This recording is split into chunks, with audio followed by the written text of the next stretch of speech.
Welcome to the very first episode of BizChampz Podcast, your go-to source for real conversations about business, entrepreneurship, and the policies that impact our community. I'm McClue, your host, founder and CEO of the Missouri City Chamber of Commerce. We launched the podcast because we believe small businesses are the backbone of our community, and there needs to be a space where we can have open, honest discussions about the challenges, opportunities, and policies that shape our local community. I'm excited to be joined by my co-host here, Miss Cynthia Nowlins. Good morning, everyone. I'm excited to be here. This is an excellent opportunity. We're here at the Rancho McClue, an opportunity to host a wonderful show. And Shell, I thank you for this opportunity. And this morning we have a wonderful guest. She is with Serenity Organics, Miss Melannie. Good morning. Good morning. Good morning. And thanks for letting me be the guinea pig, the very first one, because it's a pretty critical time for my business right now. Yes, I understand that. So let's just jump right into it. There's a misconception about CBD and THC. And I know you have those products at your store, which is located in front of Sienna. We are. So first I'll say my husband and I founded Serenity Organics almost 5 years ago. So we've been at the front of Sienna. When we saw Chick-fil-A being built, we're like, that's where we want our store to be, where that traffic is going to be. And we wanted to be part of the community. So we've been here almost 5 years. Wow. Okay. Yeah. And it's still growing. It is. And we faced some challenges, and we'll talk about that, in a little bit. But, our store, we opened as a CBD store, and we've quickly turned into a hemp-derived cannabinoid store, which is a very long-winded way of saying legal weed. Okay.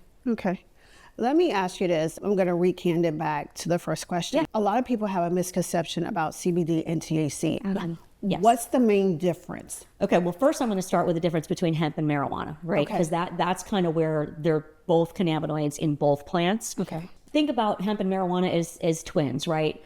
But one of those twins has like a little extra, right? And so that really is marijuana because it has a little extra THC. Okay.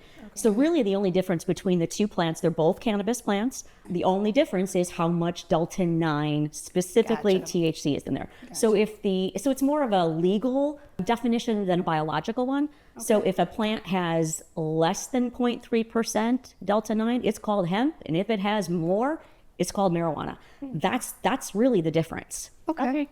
Awesome. If you want to talk about the difference between CBD and THC, they are both cannabinoids in both plants.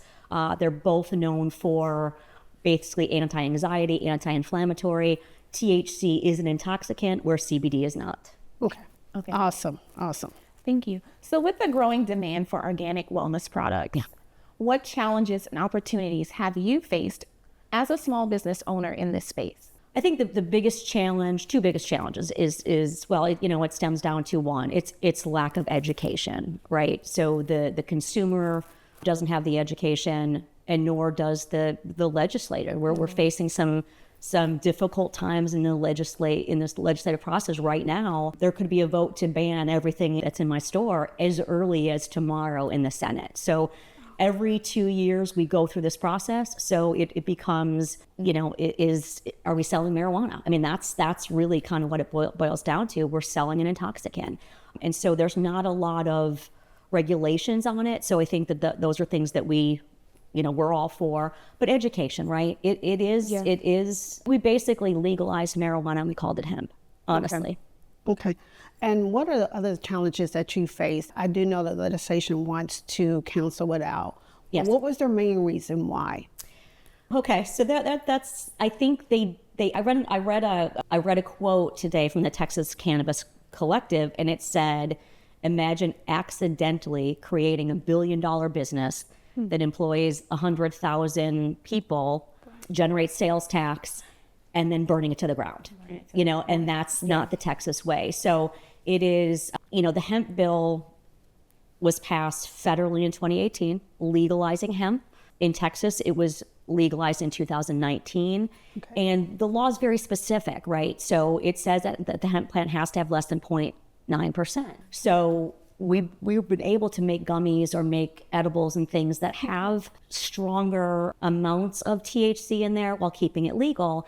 And I'll be honest, The pharmaceuticals don't like it.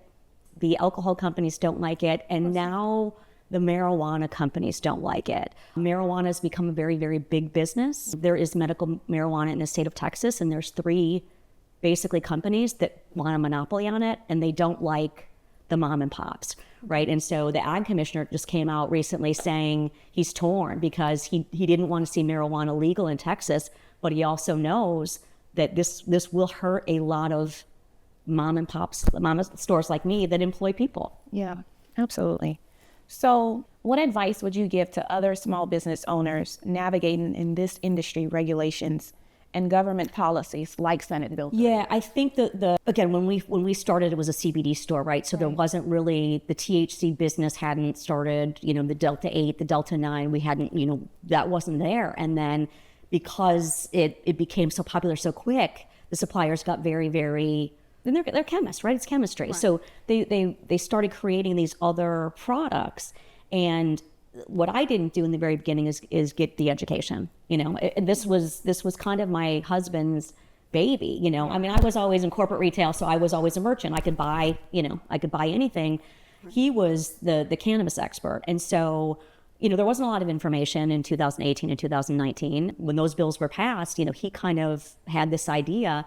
And so I just was going in from a purely business standpoint, right? He had the knowledge of the plant, and I quickly learned that. But that is, it's about education, because we will sit and spend 45 minutes. I don't try and sell somebody on if marijuana is a drug. That's not my goal. My goal is to kind of tell you what the plant is, how I've seen it help people, and just read and get educated. So that one is it's education. The legal thing is very, very difficult to navigate. I'm not even sure how to tell someone how to get through that other than just stay informed.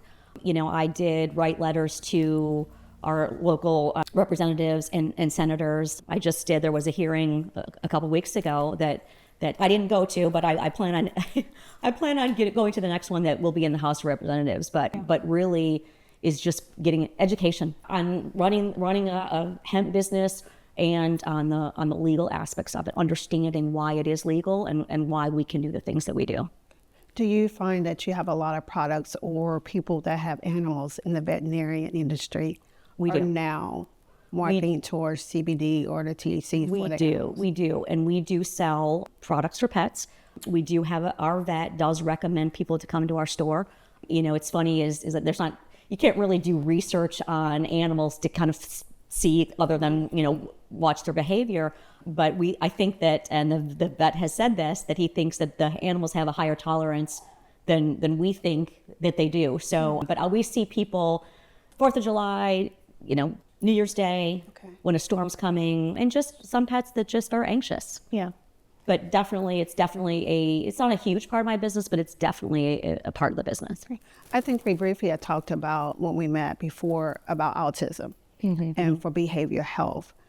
There's been a lot of studies now, and especially see it on TikTok, YouTube, and things like that, about CBD that is helping in the autism industry.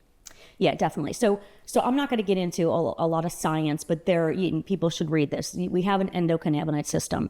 Our bodies make things that are similar to what a CBD or a THC does. Right. So that's a topic for a different day. But we do have, the first thing I will tell anybody, because I have customers come in, we talk about pain, sleep, anxiety, autism, PTSD, menopause, high blood pressure. And one thing that my husband and I both are really, really good at is please talk to your doctor. Yeah. Right.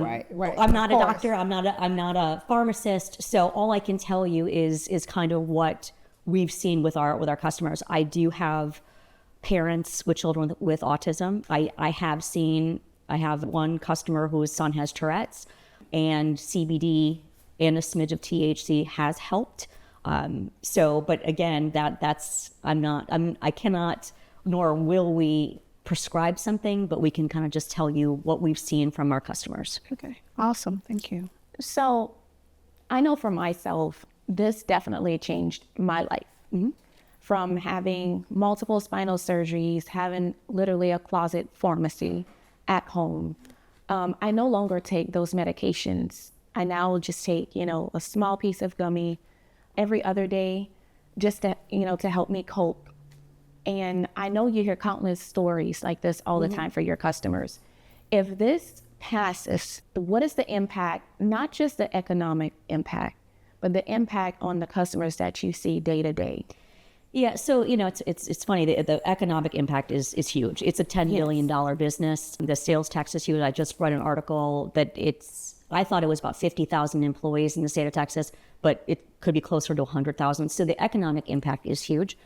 The thing that the Senate really is saying is that they're concerned about the safety of the consumer. Yeah. And my concern is what you're going to do is you're going to push them back to the black market. You're going to push them back to illegal marijuana, which you don't know what's in it.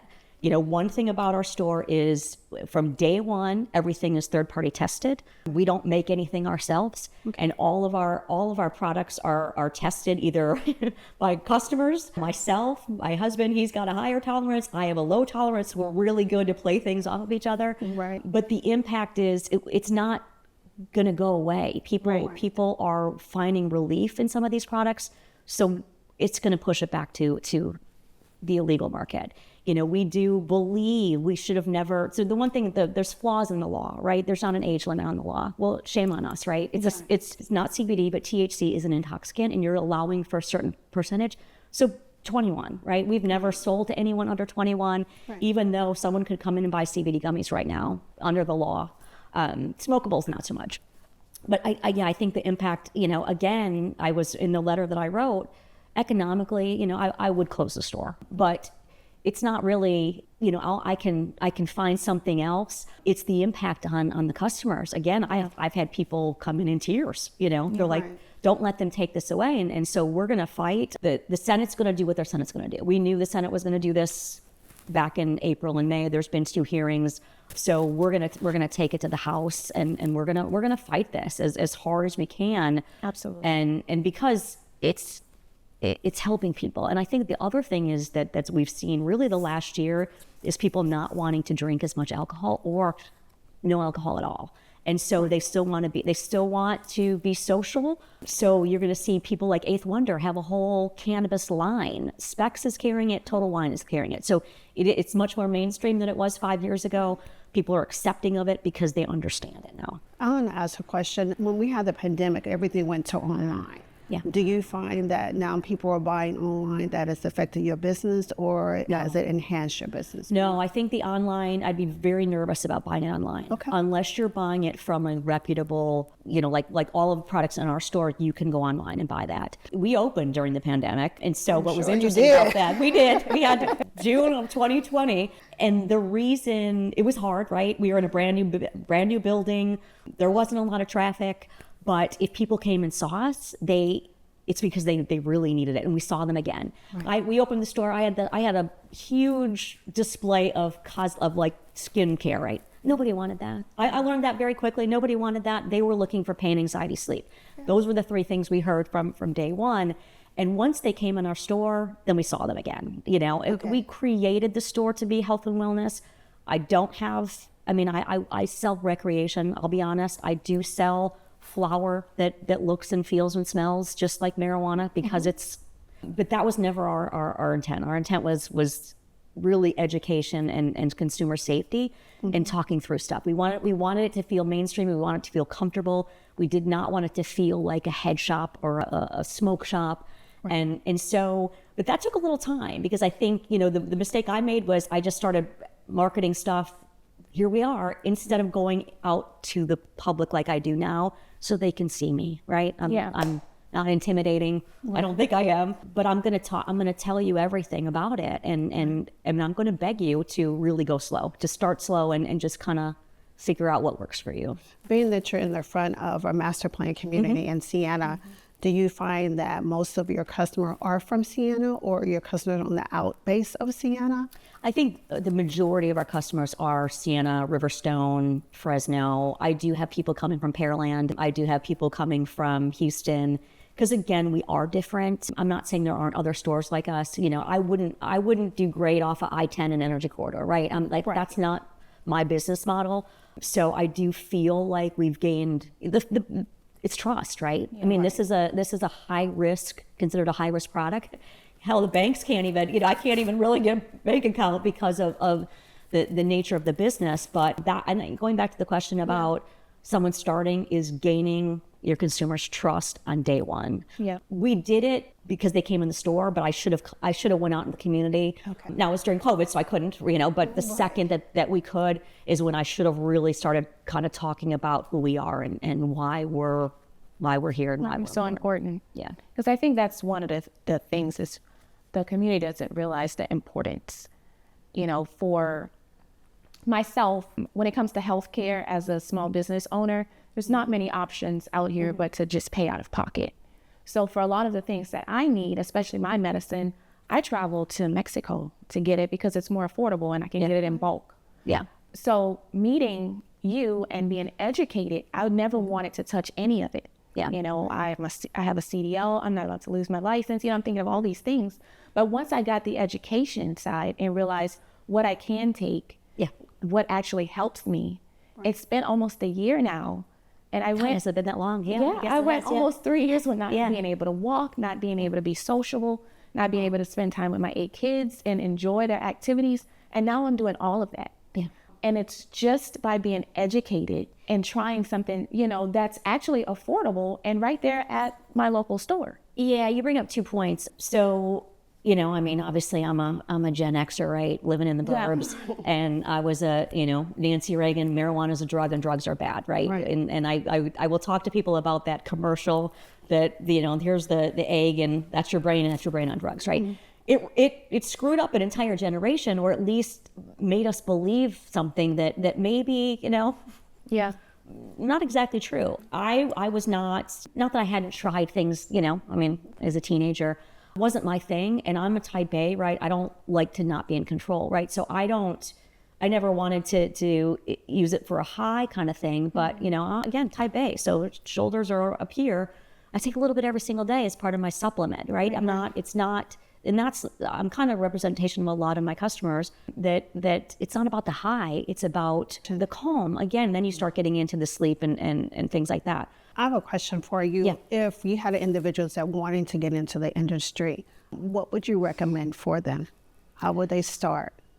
I would tell them to wait till June 2nd until the so we're in legislation until June 2nd. Yeah. So again, I think that get an understanding, have a vision of what you want your store to look like. There's a lot of, I see them all over, right? The smoke shops, the vape shops have popped up, and everyone's like, we're waiting for marijuana to be legal. And it will be, it will be legal federally at some point. But they've all wanted to do that and weren't ready for this weird time that we're in, right? So I would say make sure you have, a couple of years of money in the bank, because if you just open because you think marijuana is going to be legal in 6 months, you're in for it, So we didn't go in with marijuana is going to be legal. We went in with, this is a CBD store, right? Mm-hmm. And now it's a health and wellness hemp derived cannabinoid store. But be prepared for that. Don't go in thinking that you're going to be a dispensary, and that's why you see these stores have popped up and they've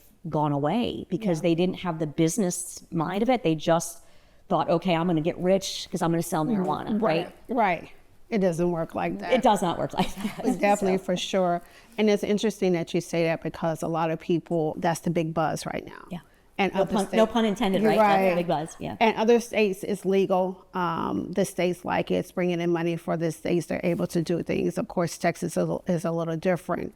What would you find would be the biggest challenge for someone? And you mentioned earlier about the banks. Yeah. There are certain industries that banks do not like their money, especially if it's a lot of cash. Correct. What has been your obstacle? Because I know I personally have been in an industry where the banks didn't like the money because there was a lot of cash flow, and this happened. That's just what it was. Have you had banks where they've closed your account? Yes, I did. The first 2 banks. So hemp is still considered high risk at the federal level. Mm-hmm. Even though hemp is legal, it's still considered high risk. So there's been a lot of talk about the SAFE Act, and it just has never gone through. But yeah, I've had some of the major banks close me down. It got to the point where I had to use shouldn't say this live on camera. I had to use my DB or my LLC. Yes. So it is tough, right? It's funny that you talk about cash, because in the states where it's legal, they're still facing the same issues. So they are a cash business.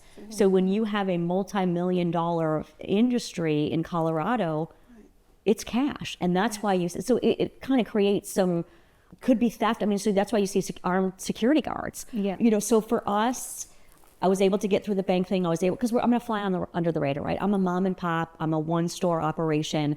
So I'm going to, and we're doing everything legitimate. But when you start getting into bigger conglomerations is when the banks are really going to kind of catch on to that. But yeah, it's the opposite, right? It's a cash business every place else. But for me, I can take credit cards. Exactly. I think we didn't mention it earlier. Why don't you tell our viewers where you're located? You have a beautiful store. It's open. You have a great concept. Why don't you tell the viewers actually where you are? Because it's kind of like Sienna is growing so much and a lot of different businesses are coming, and we want to make sure that once people view the show that they're able to reach out to you. Sure. Yeah. So our address is 9101 Sienna Crossing Drive. So right now we are directly across from LA Fitness. Okay. So we're in the center with Tune Up with La Cocina de TJ, my new favorite restaurant. Yes. I eat there every day, I think. So yeah, so in that strip center, kind of on the way to Chick-fil-A, but directly across from LA Fitness. So again, close to where the First Watch is, where the Torches is going to be. We're across the street from there. Awesome. So let's pretend. No, not let's pretend. Okay. Let's talk directly to them. Let's talk to our House representatives. Let's talk to our senators. Let them know exactly how this is impacting us here in Texas. Yeah, and so that's I mean, we have to do that. I will tell you that if you're going to contact your senator, it needs to be today, because I just read something that they could go to the full Senate vote by tomorrow. So just to get back up a little bit on legislation. So again, we knew back in April of last year, the lieutenant governor sent a mandate to the Senate of everything he wanted the Senate to work on. And it was 15 pages, right? Bottom of page 13 said ban all THC or ban Delta 9 THC or and not market to children. And so last May there was a hearing at the Senate. It was a public hearing, so a bunch of people came in. I wrote a letter, and then there was just one 2 weeks ago. So as it was in Senate committee, and I'm learning a lot about the legislative process, right? It's not super easy to get something passed, but this one is a little unnerving because they named it Senate Bill 3, which means it's priority. It's a priority, right? Right. So 2 weeks ago, there was a hearing in the Senate, and 200 people, public hearing. The only invited guests were for the ban, right? So there was a couple beer companies there. There were some moms with some children, adult children that had some issues with THC. Completely understand that. But of the 200 people the public that were there, only 10 of them were pro-ban. Everybody else, and there were small business people there. There were nurses there. There were some moms there. There was a chemist there that said, "This, whatever you want to do on this bill is impossible. You can't get the plant to do this." So anyway, so that hearing lasted from 9 o'clock in the morning till 7:30, right? And I thought we made an impact. And then last week, there was a notice that there was unanimous, the Senate committee voted to move forward with this bill. And it is a complete ban of THC. And basically, the only thing it makes legal in the hemp plant is CBD and CBG. So one thing about the plant, there's 130 cannabinoids and they work better together. So when you see CBD with THC, the THC, that smidge makes that CBD work better, and that CBD calms that THC down so you don't get the head high. Right. So unfortunately, it's going to go to the Senate for a full vote. Pretty confident it's going to pass the Senate. Wow. And that could be as early as tomorrow, and that would be a complete ban. So again, you're talking about a $10 billion business. You're talking about at least 50,000 employees in the state of Texas. It's going to go to the House, right? And this has happened the last two legislative sessions since we've been in business. I will be in Austin if there will be a public hearing in the House, and I will be there. But yes, you want to contact your senator and your representative. And if you come to the store, I've got a QR code, and you can scan that, and you put your address in, and it'll send letters directly to them. Yeah, okay. You can show up at the Capitol. Again, everybody that's there gets a chance to speak. So talking to I'm part of the Texas Hemp Business Coalition. There's also the Texas Cannabis Coalition. So there's some lobbyist groups that are kind of helping us. Right. One thing that was interesting in the Senate hearing was an attorney came on and said, this violates federal law, this ban, right? So right there, ding, ding, even if it were to pass, there will be a lawsuit filed probably within the hour. And it's one of my best suppliers, Hometown Hero, great company, veteran, works with veterans, gives money to veterans charities, but he's the forefront. I watch him, but he'll file a lawsuit, I have a feeling, very quickly. I'm sure. And it is really dramatic if that does happen. Yeah. Do they give you, will there be an issue of 30-day notice to close your doors? So how well, that's interesting, right? So how it usually works is that the governor has to sign it, right? Now there's interesting about that, because he was asked that question about a week ago, like what his thoughts were, and he said, well, not enough information. So I thought that was kind of telling. Well, your lieutenant governor put this in a mandate, but you're kind of like, not enough information. Right. So how it usually works is once he approves it, it would go into effect September 1st. Okay. So basically what's interesting is I've been there 5 years, so my lease is up, right? So I'm working right now diligently with my landlord trying to navigate this process, because it would really, I don't have enough business in other things that, it's something that doesn't have THC. Even my full spectrum CBD has that legal limit in there, just because it makes it to make it work better. Right. So I've had people ask, do I need to stock up? And I'm like, not yet. I have things that if it did happen, they're like, when do I start stocking up? I'm like, well, we'll let you know. Right. I have heard something I did read that even though if the law went into effect September 1st, we would have till January 1st to kind of liquidate the store. Right. So that's kind of where, that's where it's at. But I'm fingers crossed on the house. The house has been very favorable to us the last two. And one thing, this isn't new news, right? The last two sessions, every 2 years, the Senate has done things like this, and it goes to the House. So that's the good news. There's checks and balances, right? The Senate, they're very much involved in TCUP, which is the Texas Compassionate Use Program. It is a medical marijuana program. I do have some customers that are on that program, and what I hear is it's very expensive. I can only get it on a Tuesday or a Thursday from 10 to 2 at one location, and it's just not easy, right? And so that's kind of what we're hearing rumblings, is that there's 3 large companies that are controlling that program, and so they're not happy with us. Okay. And that's definitely happened. It's going to have a dramatic impact on different areas, not just entrepreneurship, right. It's unemployment. It's funny that you say that. The owner of Hometown Hero, when he testified at the Senate hearing, he came in with facts, right? Because that was the one thing that with the Senate, and we kind of heard they don't always like a circus. And so there were a lot of people coming and saying, it's going to hurt me, it's going to hurt me, it's going to hurt me. What he came in and said, it's going to hurt Texas, right? The sales tax is one thing. His quote was 49,000 employees. I read something today that it could be as high as 100,000 employees. So now you're talking about unemployment. And the state is not ready for that, right? Right. Again, they accidentally created a $1 billion business. Sorry, but it's here, right. And it's helping people, and it's paying.